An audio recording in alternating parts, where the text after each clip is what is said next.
Have you ever watched someone in your industry seem to land opportunities almost effortlessly? The referrals, they're getting podcast invitations, they're getting booked on stages, they're supporting other really amazing peers and colleagues, and you're wondering, like, why am I not getting these invitations? It's not that they're smarter, and it's not that they're working harder. It's just that they're not doing it solo. I personally bumped into this myself along the way, and I made it my mission to figure out how do you score an unfair advantage and really get opportunities without having to wait months and years. You are listening to Amplify Your Success podcast, episode 475. And today we're going to talk about why experts in collaborative communities have an unfair visibility advantage. You ready for this? Let's get started. Welcome to the Amplify Your Success podcast. Get ready to ramp up your revenue, amplify your impact, and make your mark in the world. This is the show for experts, thought leaders, and service professionals who want to shatter their limits and achieve that next level. You're going to find out from other experts and influencers how they made it. Now, let's get amplified. Hey there, inspired entrepreneurs and business leaders. It's your host, Melanie Benson, authority amplifier and founder of Rising Tide Collective. And today we're going to talk about a pattern. And once you see this pattern, you can't unsee it, you can't unknow it. And it actually becomes something that makes so much sense. And I hope I'll inspire you to lean into it this year, because this is something that I witnessed personally when I started in business 25 plus years ago. And I keep finding my way back to this. I keep finding, even if I try to do this differently, I keep finding that this is probably the most powerful growth fuel and gives me an advantage in a very crowded market. What I found early on as a newer entrepreneur was that there seemed to be a select group of high-profile coaches and experts who always seemed to get these really hot opportunities. And at the time, those people are different names than they are today, but you probably have that group of people you see in your industry where it's like, how are they scoring these great opportunities? And you're probably noticing that these experts are promoting each other's materials and offers. They're the ones that are getting on each other's stages. They're the ones that are getting the book deals. They're the ones that are maybe being featured in the media even. They're getting the hot podcast interviews, right? And these are the people that you know that there's something going on that's giving them this advantage, but maybe you don't know what it is. Okay, so it's not that they're spending a fortune on PR. They might invest in that at times.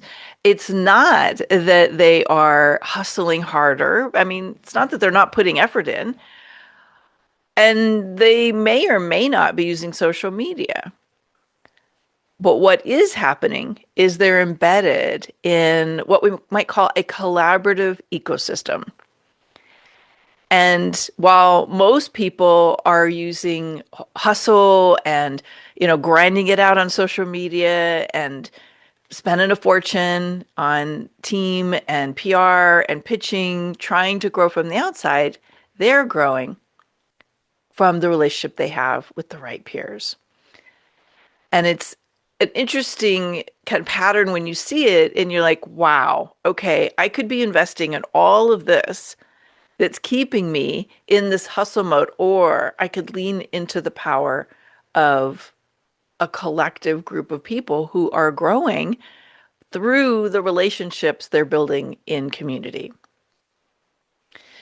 Now, I know that a lot of people hear the idea of community and they're like, whoa, nope, not for me. And that may be because sometimes you experience a form of community that burns you out instead of fuels your soul, or you've been in masterminds that maybe the way they were facilitated, they didn't necessarily allow for collaboration of this kind. I think a lot of people and so this was my experience. Like I went through a phase where I had these amazing collaboration partners early on. And these four people, I've mentioned them before during the show and when I speak, these four people fueled my business for almost a decade. It was a beautiful thing. It was very collaborative. There was so much value there. And I was so grateful for it. But then there became a point where those four people, we weren't collaborating the same way anymore. And I was like, okay, I'll do this on my own. Like I built a list. I have a good reputation. I have a presence on social media. I have my own events, right? And so I really believed I can do this. So I experimented with that for a while. I leaned into my own list, and that worked for a while. I experimented with running Facebook ads. That actually never really worked for me. That was not necessarily where my best options came from. But what did work was community. And the after effects of the community that I started with, that collective, collaborative group, had injected enough visibility, enough of a surge of authority that started to compound and multiply over and over and over again and continued to bring me new opportunities for years and still does to some degree. And, that was 15 years ago now. I find that when I went solo, what happened for me was everything felt heavy and hard. And yes, some of those relationships continue to drive new opportunities. But eventually, all of that dries up. And if you're just relying on your own email list, guess what? At a certain point, your list gets saturated, your list gets burned out, your list needs new life. How are you going to get that? Run Facebook ads, do things on your own, or you're going to collaborate and co-create with peers. Now, one of the things that shifted for me was a moment when I realized some of those early collaborations were continuing to fuel new collaboration opportunities. And I went, I think I let go of something or I stopped focusing on something that actually was my growth fuel. And the expense of that misstep really weighed upon me, not just from what it was costing me to generate new clients, new leads, new opportunities on my own, but this gap, this visibility gap that started to emerge for me and this was 15 years ago, where I thought, oh, maybe I'm not relevant anymore. And all of a sudden, the weight of recognizing I had taken my foot off the momentum gas, and only I could take ownership of that. I had to own that misstep. And that by putting my foot back on the collaboration pedal, I could actually reactivate it. Solo growth is often really expensive, energetically, emotionally, and financially. And collaboration, especially when it's done with intention, can give you a very, very big advantage. I like to think of it as like an unfair advantage because it literally acts like a shortcut to some of the best opportunities that you cannot access any other way. I just got off a podcast interview with one of my dearest friends in business. We met about 5 years ago, and we've been kind of supporting each other, operating in masterminds, being a rising tide for each other. We are now a part of each other's communities in ways. And what we have realized is that there are opportunities we invite each other into that we would never give to people we don't know or that are pitching us. She literally said on a podcast interview that we just recorded, I have given her connections and referrals for podcast guests that were fantastic because they came out of my program, they came out of my community, and she would never have considered them if they had just come from a pitch. That's the unfair advantage. So community is collaboration proximity. Okay. And it's actually not the community itself that's the gold. It's what you do inside the community. It's how you position your expertise. It's what you get known for. It's how you show up as a collaborator. It's the doors you open. It's the generosity that you ignite. And all of that starts to build into this collaboration currency, I like to call it. So, what I notice happening when you're in the right rooms is visibility access is given through the know, like, and trust factor. I know you, I know what you do, I have an opportunity, or I know an opportunity, and I'm going to give it to you because A, I don't want to have to go spending a bunch of time looking for it, and B, I want the best person the fastest way, and I know I can count on you. Second, warm referrals. It's like the referrals are going to go between colleagues and friends that know each other first. And then they're going to say, well, who else do you know? I just landed a speaking gig from somebody in one of my collaboration communities. And it came because we've had this repetitive, consistent, big win-win-win through collaborating together. And she referred me to someone new.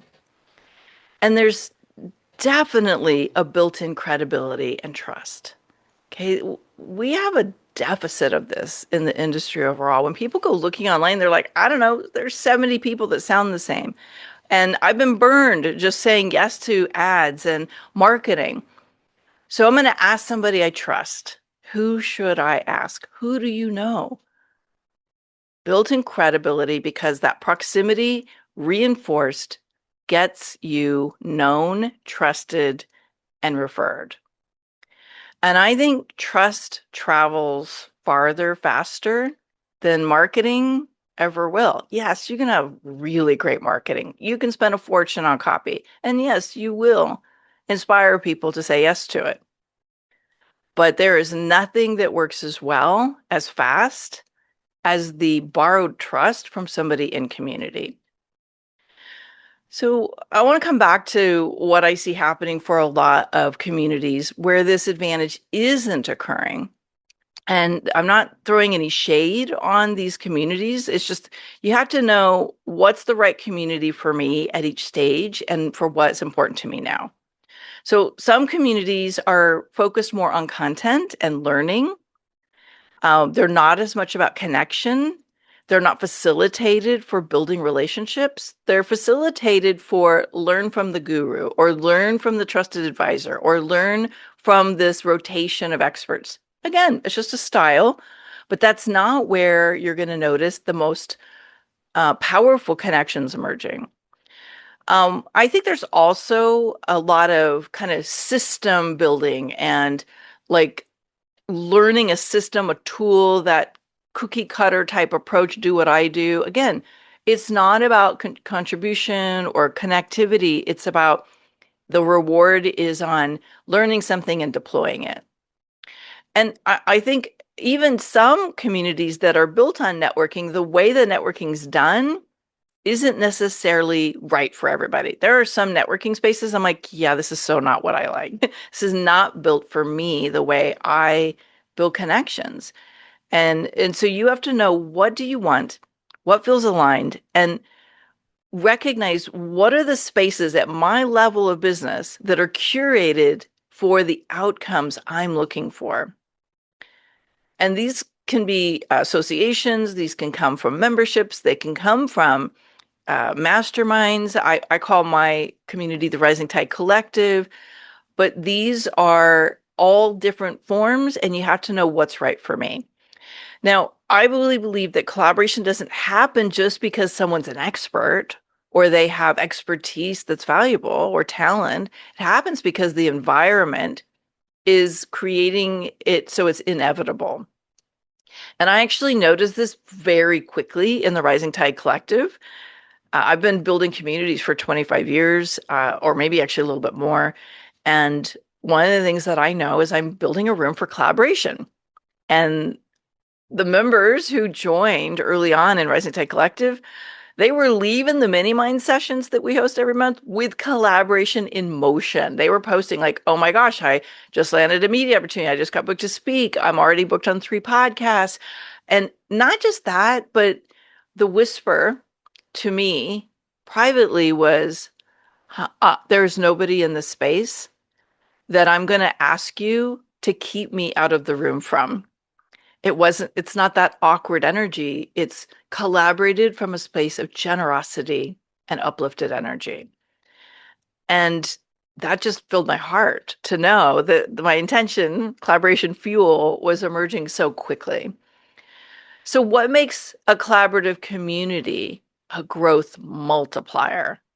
There are 4 key components. If you want fuel, if you want a surge of collaborations, here's what you're looking for: curated, aligned peers who are at your level or just above. Now, again, there has to be a little balance because someone's always going to be a little above, a little bit below, further along, less along, right?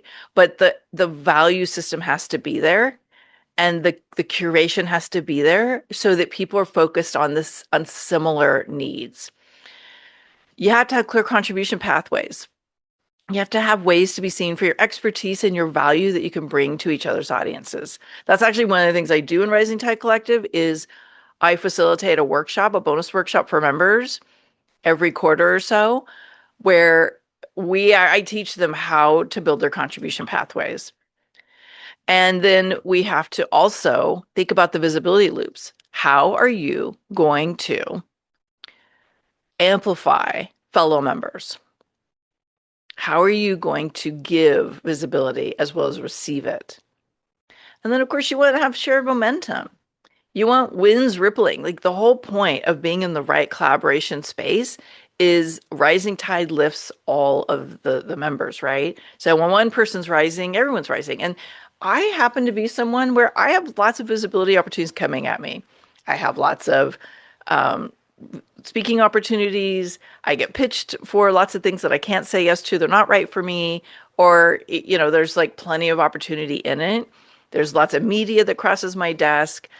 And I generate opportunities. I host 2 events a year and I have a podcast. So I have lots of visibility momentum I can offer. What better way to make sure that I'm the rising tide is to offer that to my members first. And that's what I think you want to be looking for. And this is how some experts appear to skip steps. They're not skipping steps. You're seeing that ripple effect of the proximity and the intentionality. Not just having conversations and letting them die, but having conversations that turn into real results. I'm very excited about what community means and the advantage that it's giving people when they're gathered with other people who are in momentum. And I think this year we're going to see a lot of people looking for that kind of community, not just a Facebook group with lots of people posting, but actual communities where the experience is facilitated for growth, for co-creation of opportunity, and with generosity. And that's what I created Rising Tide Collective for this very reason. Handpicking, curating, and vetting people to make sure the right experts are in the right room. So growth is uplifting and it's expansive. And that's not accidental. That is built into the culture of the community. So if you've been doing everything right and you feel like you're having to do too much solo hustle, you're still trying to figure out how are you going to get in front of the right audiences, and you're looking for other ways to activate this outside of the the grind of pitch more, do more, be everywhere, right? Like that, there's a place for that. And it can be a participant in this. But maybe it's time to stop trying to grow solo and tap into the unfair advantage of community that collaborates and rises together. And if that's speaking to you, I'll drop the link for Rising Tide Collective. And if you just want some ideas about how collaboration ready you are, Hit me up on any of the social sites and DM me the word collective, and I will share the resource that I put together to help you assess where you're at in your collaboration journey. So remember this, the unfair advantage isn't necessarily working harder. It's expanding through proximity to people who make the right visibility inevitable. I can't wait to hear your ahas from today's episode. Share it with a friend who might need to hear this message.